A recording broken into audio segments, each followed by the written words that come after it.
धूप में किशन खेत में काम करता, माथे पर पसीना चमकता। फसलें मुरझाई हुई और बेजान खड़ी हैं, जो किशन के चेहरे पर गहराई से अंकित निराशा को दर्शाती हैं, क्योंकि वह बंजर भूमि का सर्वेक्षण करता है। उसे देखकर उम्मीद खत्म हो जाती है। उसके कंधे आने वाली आपदा के भार से झुक जाते हैं। धरती उसके पैरों के नीचे हिंसक रूप से कांपती है। एक धीमी गड़गड़ाहट बहरे शोर में बदल जाती है, जो आसन्न उथल पुथल का संकेत देती है। सूखी जमीन पर दरारें मकड़ी के जाले की तरह फैल गईं। उसके सामने उसके संसार की नींव ही टूट रही थी।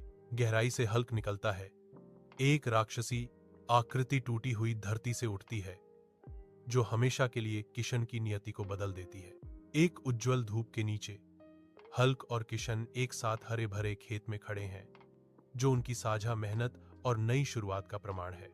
साथ साथ वे काम करते हैं, पुनर्जीवित फसलों की देखभाल करते हैं।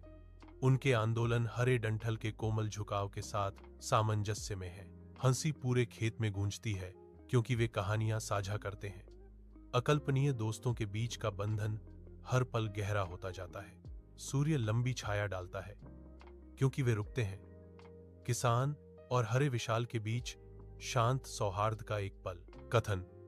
और इस तरह एक किसान और एक हरे रंग के विशालकाय के बीच एक अप्रत्याशित दोस्ती खिलती है। तारों से भरे आकाश के नीचे किशन और हल्क एक खेत में बैठे हैं। रात की विशालता उनके बंधन की गहराई को दर्शाती है। एक हल्की हवा लंबी घास में फुसफुसाती है, क्योंकि किशन हल्क की ओर मुड़ता है।